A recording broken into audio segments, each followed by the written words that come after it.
معزز خواتین و حضرات، آج کی اس ویڈیو کے اندر ہم جانیں گے کہ بارہ سنگا کس قسم کا جانور ہوتا ہے اور بارہ سنگا مچھلی سے محبت کیوں کرتا ہے، اور مچھلی کا شکار کرنے والے بارہ سنگے کی کھال کو پہن کر مچھلی کا شکار کیوں کرتے ہیں، اور بارہ سنگا سانپ کو کیوں کھاتا ہے، اور جب اس کو سانپ ڈس لیتا ہے تو اس کی آنکھوں سے جو خون نکلتا ہے اس کی کیا قدر و قیمت ہوتی ہے، اور شکاری بارہ سنگے کو سیٹی، راگ اور ساز بجا کر شکار کیوں کرتے ہیں، اور بارہ سنگے کے سینگ کتنے قیمتی ہوتے ہیں، اور بارہ سنگا سانپ کو کھانے کے بعد پانی کیوں نہیں پیتا، ان تمام باتوں کو ہم آج کی اس ویڈیو کے اندر جانیں گے۔ ہماری اس ویڈیو کو اینڈ تک ضرور دیکھیں۔ اللہ تبارک و تعالیٰ کی تخلیق کردہ جانوروں میں سے ایک جانور بارہ سنگا بھی ہوتا ہے، جو کہ بہت زیادہ خوبصورت ہوتا ہے، اور یہ وحشی اور جنگلی جانور ہوتا ہے جو کہ جنگل کے اندر ہی رہتا ہے۔ یہ جانور اتنا ہمت والا ہوتا ہے کہ اگر اسے شکاری سے خوف محسوس ہوتا ہے تو یہ پہاڑ کی چوٹی سے بھی کود جاتا ہے، لیکن اس کے باوجود یہ زخمی نہیں ہوتا۔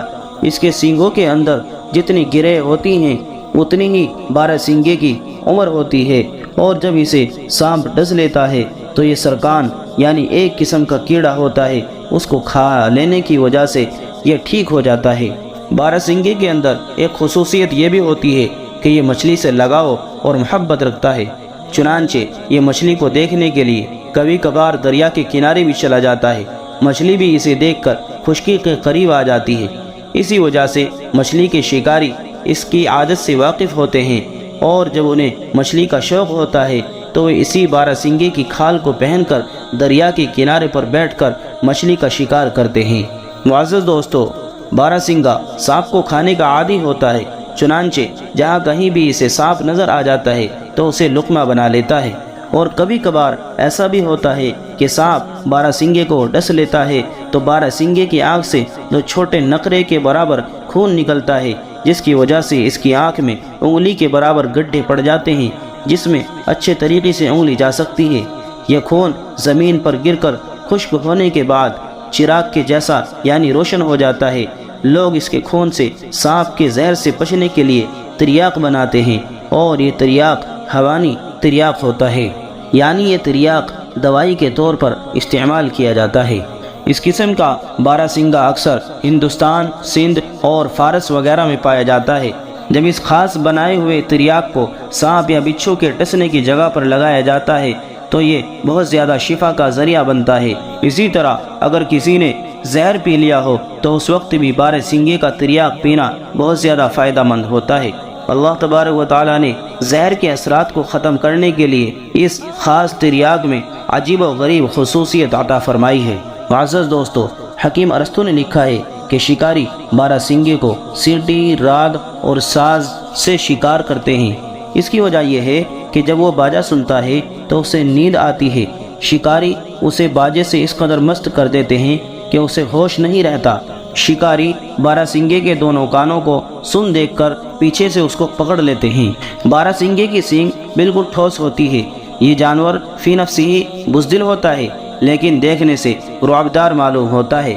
یہ سانپوں کو شوق سے نگل جاتا ہے اور سانپ کو دم کی طرف سے کھانے کی شروعات کرتا ہے۔ ہر سال اپنے سینگوں کو جھاڑ دیتا ہے۔ غالباً یہ سینگوں کو ہر سال اللہ تبارک و تعالیٰ کے الہام سے جھاڑ دیتا ہے، اسی لیے اللہ تبارک و تعالیٰ نے اس کی سینگوں کے اندر عجیب و غریب فائدے عطا فرمائے ہیں۔ لوگ بارہ سنگے کی سینگوں سے موذی جانور کو بھگاتے ہیں۔ بارہ سنگے کے سینگوں میں بچے کی پیدائش میں اللہ تبارک و تعالیٰ نے آسانی رکھی ہے۔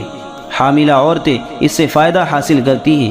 نیز اگر اس کے سینگ کا کچھ حصہ جلا کر شہد میں ملا کر چاٹ لیا جائے تو پیٹ سے تمام کیڑے باہر نکل جاتے ہیں۔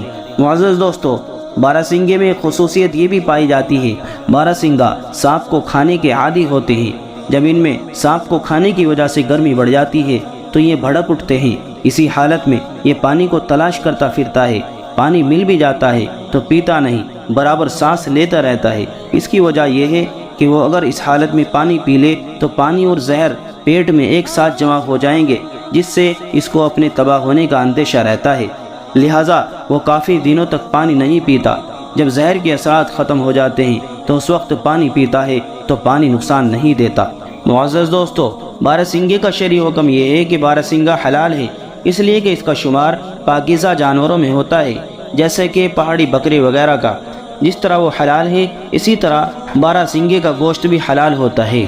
معزز دوستو، آئیے بات کرتے ہیں کہ اللہ تبارک و تعالیٰ نے اس کی سینگوں میں کون کون سے فائدے رکھے ہیں۔ معزز خواتین و حضرات، حکماء کہتے ہیں کہ اگر کسی جگہ اس کی سینگوں کی دھونی دی جائے تو تمام کیڑے مکوڑے یعنی موذی جانور بھاگ جاتے ہیں۔